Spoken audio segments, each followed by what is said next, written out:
Hello students, good morning. How are you? I hope you all are fine at your home. Students, in last video we have studied about the formula writing and their rules also. And I have given you some problem based on this topic, but most of the students are not able to do that problems properly. So for that I am just going to revise this topic again, by which you can get your solution. Got it? Firstly, for the formula writing, what conditions are required ना. Formula writing के लिए हमें क्या क्या चीज़ें पता होनी चाहिए, कौन कौन सी कंडीशंस है जिनको फॉलो करना चाहिए. तो इसके लिए बेसिक चीज़ें जो हमें चाहिए वो क्या है. कोई भी फॉर्मूला अपन अगर लिखते हैं तो उसके लिए हमें क्या पता होना चाहिए. First we have to know about the symbol and name of atom. Okay, symbol and name of an atom. Got it? Second thing, अगर सिंबल और नेम हमें पता है उसका, है ना, तो हम उसका सिंबल लिख देंगे. दूसरी चीज़ क्या है, हमें ये पता होना चाहिए कि ये मेटल है कि नॉन मेटल है. और मेटल और नॉन मेटल पता करने के लिए हमें क्या पता लगाना जरूरी है कि उसकी वैलेंसी क्या है. Got it? तो किसी भी फॉर्मूला राइटिंग में क्या है, हमें कोई भी कंपाउंड बनता है या फॉर्मूला बनता है तो उसके लिए दो चीज़ें चाहिए होती है ना. Combination, it is made by the combination of metal and non metal. ठीक है, तुम्हारे सिलेबस में यही है. बाकी नॉन मेटल से भी बन जाते हैं कंपाउंड्स. जो मेटल और नॉन मेटल से जो कंपाउंड्स का फॉर्मेशन होता है उसमें क्या है, हम मेटल को लिखते हैं किस साइड में, लेफ्ट हैंड साइड में लिखते हैं. जैसा कि हमने पहले भी किया था. कैल्शियम ऑक्साइड अगर कंपाउंड की बात की जाए तो इसमें कैल्शियम क्या है, यहाँ पे कैल्शियम ये क्या है, यहाँ पे मेटल है. और ऑक्सीजन यहाँ पे क्या है, नॉन मेटल है. ठीक है, ये हम पहले भी पढ़ चुके हैं. जो एलिमेंट्स नेम और सिंबल्स तुमने लर्न किए थे उसमें से मेटल्स और नॉन मेटल्स के बारे में अपन बता सकते हैं. तो ये मेटल है, तो मेटल को अपन ने लिख दिया लेफ्ट हैंड साइड में. मेटल पहले लिखा जाता है और नॉन मेटल को अपन ने लिख दिया राइट हैंड साइड. ठीक है, ये अपन ने लिख लिया है. तो ये कंपाउंड्स हैं, ये ऑलरेडी हमारे पास बने हुए हैं. इनमें एक्सचेंज ऑफ, फॉर्मूला राइटिंग में अपन क्या देखते हैं कि एक्सचेंज ऑफ वैलेंसी. जब दो एटम्स की वैलेंसी एक्सचेंज होती हैं तो वो क्रॉस करके वैलेंसी को, एक दूसरे की वैलेंसी को एक्सेप्ट कर लेते हैं और वो फॉर्मूला बन जाता है. फॉर्मूला अपन बना सकते हैं इससे. तो पहली बात तो ये ऐसे लिखे जाते हैं, ये पता होना चाहिए. अच्छा, इसके बाद दूसरी चीज़ क्या है, नेक्स्ट जो हम बात करने वाले हैं फॉर्मूला राइटिंग में, वो ये है कि अगर हमारे पास कोई फॉर्मूला हमें लिखने को दिया है ना, तो उसकी वैलेंसी क्या है वो पता होनी चाहिए. तो हम पहले बात करते हैं वैलेंसी की. वैलेंसी निकालते कैसे हैं. हालांकि वैलेंसी और वैलेंस इलेक्ट्रॉन वाला टॉपिक हमारी 4th यूनिट में भी है, लेकिन फॉर्मूला राइटिंग के लिए चीज़ें जरूरी है. Otherwise we have to just firstly learn that things and then we are going to write the formula. हमें क्या करना है, पहले उन वैलेंसी को कैसे निकालते हैं और फिर कैसे हम उनको याद कर सकते हैं. 1 to 20 एलिमेंट्स और 30 elements you can learn their valency. उनकी वैलेंसी हम याद कर लेते हैं, लेकिन उसके बाद भी अगर अपने को पता हो तो एटम के बारे में पता है, उसके एटॉमिक नंबर पता है, तो हमें वैलेंसी निकालनी आनी चाहिए. तो वैलेंसी अगर हमें निकालनी आती है तो हम वैलेंसीज को क्रॉस करके हम किसी भी कंपाउंड की का फॉर्मेशन कर सकते हैं, यानी कि फॉर्मूला राइटिंग कर सकते हैं. तो हम पहले फॉर्मूला राइटिंग से पहले हम ये जानने की कोशिश करते हैं कि वैलेंसी क्या होती है या कैसे हम वैलेंसी को फाइंड करेंगे. Okay, so see we are going to find the valency of an atom. Okay, in your syllabus in 9th class you have just given some atoms and their valencies. Okay, तो हम बात करते हैं valency की. ठीक है, valency हम कैसे निकालते हैं, अगर हम एटॉमिक नंबर जानते हैं.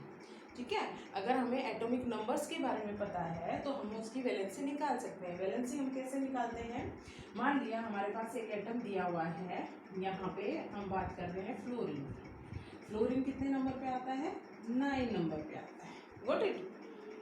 ओके, जब फ्लोरीन 9 नंबर पे आता है इसका मतलब फ्लोरीन के अंदर क्या है 9 नंबर ऑफ प्रोटॉन्स। क्या है? 9 number of protons means positive charge. किसी भी एटम में प्रोटॉन्स और न्यूट्रॉन्स का नंबर हमेशा क्या रहता है? इक्वल रहता है। ठीक है। और इसमें हम बात करें इलेक्ट्रॉन भी कितने हो गए? इलेक्ट्रॉन्स का नंबर भी कितना हो गया? ये नेगेटिव चार्ज, ये भी कितने हो गए? 9 हो गए। ठीक है। और एटम की जब स्ट्रक्चर की बात करते हैं तो मान लिया ये एटम का क्या है? न्यूक्लियस है। और न्यूक्लियस के अंदर एटम में क्या रहता है? प्रोटॉन और न्यूट्रॉन रहता है। ठीक है। यहाँ पे हम सिर्फ वैलेंसी की बात कर रहे हैं, तो यहाँ पे न्यूट्रॉन्स का कोई रोल नहीं है वैलेंसी के लिए। ठीक है। ये आगे हम जब मास आएगा उसमें बात करेंगे इसकी। अब देखो, अब इसमें क्या रहता है? प्रोटॉन्स हैं वो किसी भी एटम के न्यूक्लियस में ही रहते हैं सारे के सारे। ठीक है। इसमें 9 प्रोटॉन की बात की जा रही है, तो प्रोटॉन सारे कहाँ हैं? न्यूक्लियस में है। लेकिन जब इलेक्ट्रॉन्स की बात आती है तो इलेक्ट्रॉन सारे एक जगह पे नहीं रहते। They are distributed into different cell. वो अलग अलग सेल में क्या हो जाते हैं? डिस्ट्रीब्यूट हो जाते हैं। कैसे डिस्ट्रीब्यूट होते हैं? इसके लिए एक फॉर्मूला है 2n²। ये इस फॉर्मूला को फॉलो करते हैं। यहाँ पे n का मतलब है नंबर ऑफ शेल और यू कैन से ऑर्बिट्स। ठीक है। कि n का मतलब यहाँ पे नंबर ऑफ शेल और ऑर्बिट, कि फर्स्ट शेल में कितने इलेक्ट्रॉन डिस्ट्रीब्यूट हो सकते हैं। तो हमने ये तो हो गया न्यूक्लियस के बाद हम बना लेते हैं शेल होती है, उसके चारों तरफ चक्कर लगाती रहती है ना, चारों तरफ डिस्ट्रीब्यूट होता है ये। तो ये एक सर्कल इसके चारों तरफ बन गया है। तो ये n का नंबर है, यानी कि फर्स्ट शेल है। ठीक है। अब फर्स्ट शेल में कितने इलेक्ट्रॉन भर सकते हैं? इस फॉर्मूला में हम n की जगह रख देते हैं 1, तो ये बन गया 1 का स्क्वायर। सो 2 × 1 का square means 1। So we get the 2 number है, means 2 electron we can distribute in first shell. First shell में अपन कितने मैक्सिमम? 2 इलेक्ट्रॉन, 1 इलेक्ट्रॉन और 1 इलेक्ट्रॉन। कितने हो गए? 2 इलेक्ट्रॉन डिस्ट्रीब्यूट हो गए। ठीक है। अब हमारे पास टोटल इलेक्ट्रॉन कितने थे? 9 थे। इसमें से 2 अपन ने किसमें फिल कर दिए? फर्स्ट शेल में फिल कर दिए। अब हमारे पास कितने इलेक्ट्रॉन्स बचते हैं? यहाँ पे सेकंड शेल में 7 इलेक्ट्रॉन बचते हैं। तो अपन सेकंड शेल स्टार्ट कर देते हैं एटम। ठीक है। ये सेकंड शेल हो गई है। सेकंड शेल में कितने इलेक्ट्रॉन होने चाहिए? Okay, according to this formula it should be put here 2। n की जगह हम क्या रख देते हैं? 2। हेयर 2 2 जा 4, 2 2 जा 4। सो 2 इज मल्टीप्लाइड बाई 4 है। ओके, ये 4 से मल्टीप्लाई हो गया तो हमारे पास नंबर ऑफ इलेक्ट्रॉन्स कितना आ गया? 8। Means in second orbit it can carry 8 electrons. An atom can carry 8 electron. कोई भी एटम हो वो सेकंड शेल में कितने इलेक्ट्रॉन मैक्सिमम रख सकता है? 8 इलेक्ट्रॉन रख सकता है। अब हमारे पास तो कितने हैं? 7 है। तो it's very easy to put here. 7 अपन ने रख दिए। Even we can put 1 more electron in second shell. Second shell में एक और इलेक्ट्रॉन रखा जा सकता है, लेकिन हमारे पास है ही नहीं। तो जब अपने पास इलेक्ट्रॉन है नहीं यहाँ पे, तो ये क्या करते हैं? ये ऑक्टेट रूल को फॉलो करते हैं। ऑक्टेट रूल क्या कहलाता है? ऑक्टेट रूल के अकॉर्डिंग क्या है कि किसी भी एटम के लास्ट ऑर्बिट में अगर 8 इलेक्ट्रॉन्स रहते हैं तो वो एटम क्या माना जाता है? स्टेबल माना जाता है। तो स्टेबिलिटी के लिए एटम्स क्या करते हैं? या तो इलेक्ट्रॉन किसी से ले लेते हैं अपना ऑर्बिट कंप्लीट करने के लिए, या इलेक्ट्रॉन्स दे देते हैं। तो इसमें क्या है? इसको कितना इलेक्ट्रॉन चाहिए? It need 1 electron only. इसको सिर्फ 1 इलेक्ट्रॉन की जरूरत है इस एटम को। से क्या होगा? इसका ऑर्बिट जो है वो कंप्लीट हो जाएगा। इसमें 8 हो जाएंगे अगर 1 इलेक्ट्रॉन इसको मिल जाता है तो। ठीक है। अच्छा, जब ये इलेक्ट्रॉन्स लेते हैं या देते हैं अपना ऑर्बिट कंप्लीट करने के लिए, या तो वो लेंगे या वो देते कब हैं? जब उनके पास लास्ट ऑर्बिट में कम इलेक्ट्रॉन रहते हैं। कम इलेक्ट्रॉन मतलब जब उनके पास 1 2 3 तक इलेक्ट्रॉन रहते हैं तो वो क्या कर देते हैं? डोनेट कर देते हैं। ठीक है। और जब उनके पास क्या रहते हैं? 5 6 7 तक रहते हैं, दे एक्सेप्ट द इलेक्ट्रॉन। वो इलेक्ट्रॉन ले लेते हैं। और जो इलेक्ट्रॉन एक्सेप्ट करता है उसके ऊपर, एक्सेप्ट किया मतलब कौन सा चार्ज आ गया? Negative charge. इलेक्ट्रॉन लिया है ना। और जिसने डोनेट किया मतलब इलेक्ट्रॉन कम हो गए, तो कौन सा चार्ज आ गया? उसके ऊपर पॉजिटिव चार्ज आ जाता है। यानी कि उसकी वैलेंसी क्या होगी? पॉजिटिव, और इसकी वैलेंसी क्या होगी? नेगेटिव। ऐसा क्यों करते हैं ये? 1 2 3 होने पे डोनेट क्यों करते हैं ये?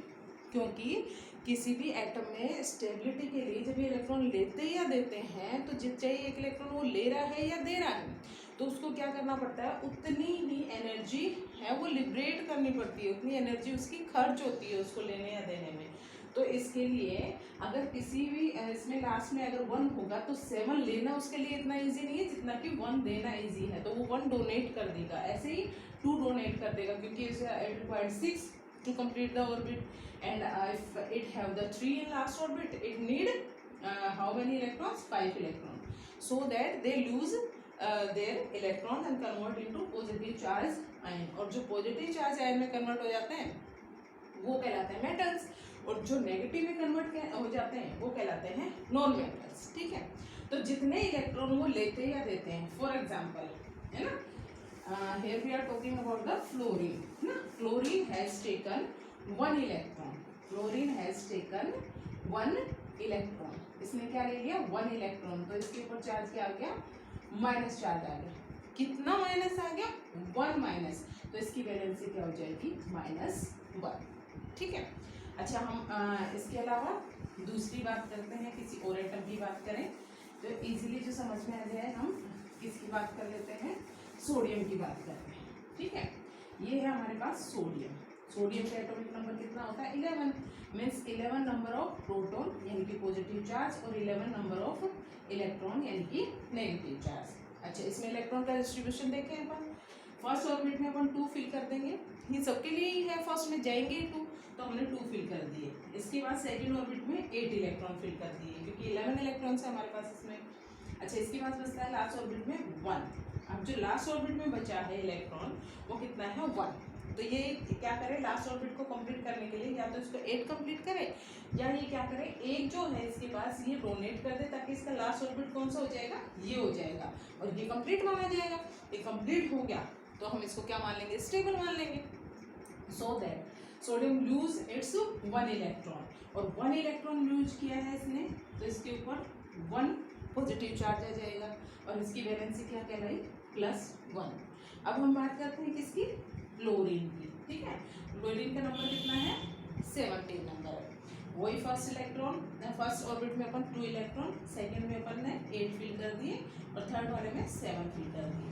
अब देखो थर्ड वाले में कितने इलेक्ट्रॉन्स है 7 electron, how many electrons it need 1 more electron to complete its last orbit according to octet rule, तो इसको 1 मोर इलेक्ट्रॉन चाहिए। ठीक है, तो ये क्या करेगा, एक इलेक्ट्रॉन ये ले लेता है, एक इलेक्ट्रॉन इसने ले लिया तो क्लोरीन के ऊपर कौन सा चार्ज आ गया, माइनस चार्ज आ गया, कितना माइनस आ गया -1। अब हम मान लो एक कंपाउंड बनाने की कोशिश कर रहे हैं, कंपाउंड बना रहे हैं तो अपन क्या करेंगे, ये Na, ठीक है, सोडियम क्लोराइड बनाना है अपने को, Na और Cl, तो NaCl बनाने के लिए हमें पता है Na की वैलेंसी कितनी है +1 और Cl की वैलेंसी कितनी है -1। जब हम दोनों को क्लोज कर देंगे तो सेम वैलेंसी है वो कैंसिल हो जाएगी, दोनों की इक्वल है तो जरूरत नहीं है लिखने की, तो ये कैंसिल हो जाएगी, हमारे पास कंपाउंड क्या आ गया NaCl, ये फॉर्मूला हमारे पास बन जाता है। ठीक है, अच्छा इसके बाद हम एक और एग्जाम्पल देखते हैं जिनकी वैलेंसी अलग अलग होती है। ठीक है, if we are talking about the sodium oxide, ये कंपाउंड है, अब इसमें Na2 क्यों है और ऑक्सीजन 1 क्यों है। ठीक है, तो हम जानते हैं सोडियम की जो वैलेंसी होती है वो कितनी है +1 है, और ऑक्सीजन की वैलेंसी की बात करें तो ऑक्सीजन का नंबर जो होता है एटॉमिक नंबर वो 8, मीन्स 8 पॉजिटिव चार्ज और 8 ही इसमें क्या है नेगेटिव चार्ज। ठीक है, तो अब इसमें क्या करें, इलेक्ट्रॉन डिस्ट्रीब्यूट करके देखते हैं अपन, तो फर्स्ट ऑर्बिट में अपन ने 2 कर लिया, सेकंड ऑर्बिट में 6 बचते हैं, means now oxygen want to complete its orbit, ये 8 इलेक्ट्रॉन कंप्लीट करने के लिए इट नीड 2 इलेक्ट्रॉन्स, कितने चाहिए इसको 2 इलेक्ट्रॉन चाहिए, तो 2 इलेक्ट्रॉन लेने के लिए क्या करता है ऑक्सीजन, ये 2 सोडियम के एटम से कंबाइंड हो जाता है, एक सोडियम के पास 1 इलेक्ट्रॉन, दूसरे के पास 1, और इसको कितने चाहिए थे 2 चाहिए थे, तो ये 2 को लेने के लिए इसका ऑर्बिट क्या हो जाएगा यहाँ पे कंप्लीट हो जाएगा। ठीक है, तो हम इसको ऐसे भी लिख सकते हैं, यानी कि इसकी वैलेंसी की बात करें पहली बात तो इसको रहने देते हैं, हम सिर्फ वैलेंसी की बात करते हैं, तो इसकी वैलेंसी कितनी होगी, इतने 2 इलेक्ट्रॉन्स ना, सो -2, इसकी वैलेंसी कितनी हो जाती है -2। Now close the valency, first right the metal, metal के ऊपर वैलेंसी किसकी लगानी है अपने को, नॉन मेटल की, कितनी है 2, ठीक है, इसको नीचे ऐसे लिखते हैं। और ऑक्सीजन नॉन मेटल, इसको वैलेंसी किसकी लगानी है, मेटल की, जो कितनी है 1, और 1 को लिखना जरूरी नहीं होता, तो 1 को हम यहाँ से हटा देंगे। क्या बन गया हमारे पास formula, Na2O, got it. Next we are going to talk about the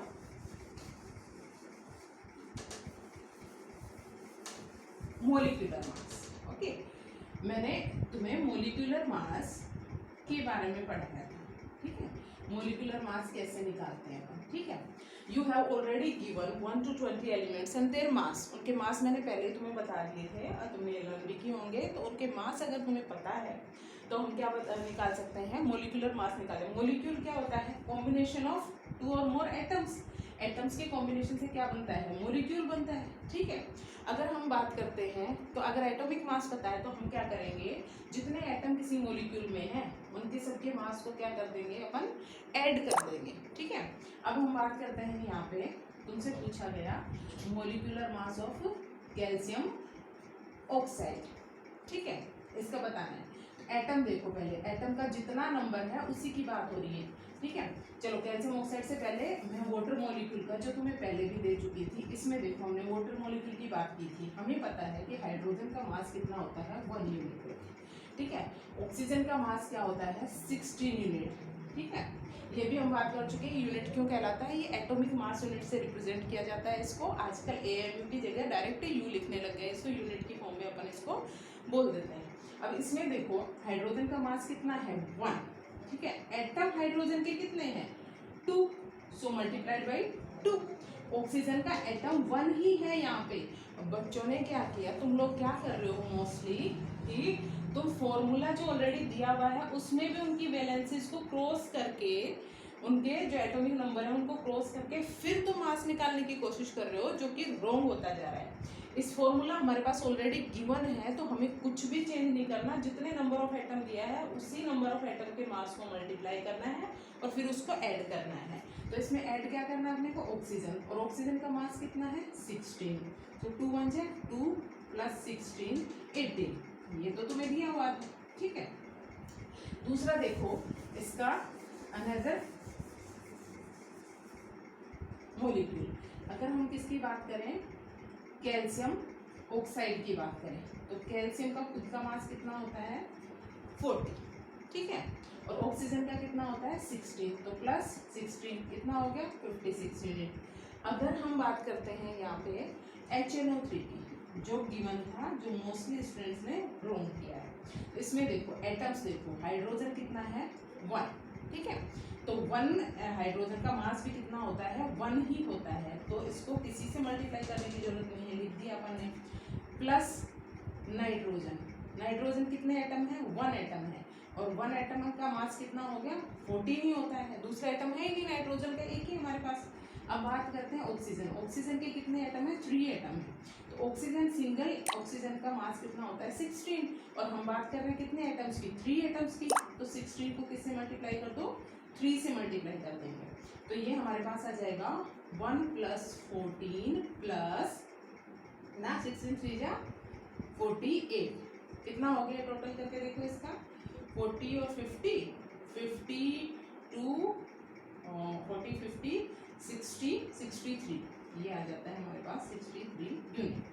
जितने नंबर ऑफ एटम दिया हुआ है हमें उसी का उतने ही एटम्स के मास को ऐड करते जाना है अलग अलग, और लास्ट में हमें क्या मिल जाएगी, इसकी वैल्यू मिल जाएगी।